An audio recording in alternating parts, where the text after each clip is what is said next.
আসসালামু আলাইকুম। আসসালামু আলাইকুম। আমরা এখন যে জায়গাটিতে আছি এটা হলো খাগড়াছড়ি জেলা মাটিরাঙ্গা উপজেলা ৫ নং বেলছড়ি ইউনিয়ন ১ নম্বর ওয়ার্ড। এই ১ নম্বর ওয়ার্ড ক্যাম্পের টিলা। এই যে মেয়েটিকে দেখতেছেন এটা হলো আমাদের বেলছড়ি বাজার একজন বাজার ব্যবসায়ী হিরণ ভাইয়ের মেয়ে। মেয়েটি বর্তমানে ভারসাম্যহীন। আর যে পাগুলো দেখতেছেন পাগুলা তো পছন্দ হয়ে গেছে। ছোটবেলায় মেয়েটি খুব ভালো ছিল, কিন্তু দিন দিন মেয়েটি ভারসাম্যহীন এবং পাগলের মতো আচরণ করে। ঘরের টিন বা বাড়িঘর ভাঙচুর এগুলো করে। ছোটবেলায় মেয়েটা অনেক ভালো ছিল, কিন্তু যত দিন যেতেছে ততই মেয়েটার পাগলামি বাড়তেছে।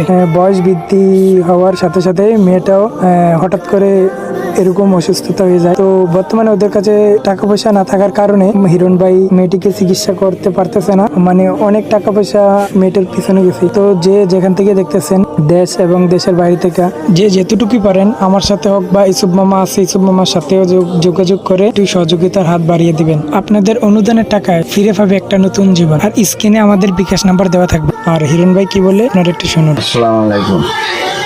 আমার মেয়ের লইয়া আজকে বিগত অনেক দিন ধরে আমি এই জ্বালা যন্ত্রণা ভোগান্তি পাইতেছি। এই পাওয়াকালীনে তার চিকিৎসা করতে করতে আমি অনেক চেষ্টা করছি। এখন ঢাকা ফিজিতে আমি কথা বলছি, ও ডাক্তাররা আমার এই সেন্টার দিচ্ছে যে ২৪ ঘন্টার ভিতরে ইনশাল্লাহ ভালো হয়ে যাবে। আপনারা একটু তাড়াহুড়া করে হইল তার ভালো কামনাটা করেন। আমি এটা বলছি। সবার কাছে আমি এই তার জন্য আমার মেয়ের দিকে চাই হইলো আপনারা আল্লাহ রাস্তে যে যাই কিছু মিলা আপনারা দিয়া আমাকে সহযোগিতা করবেন। তার জীবনে যাতে ভালো আসে, আমি যাতে ভালোই থাকতে।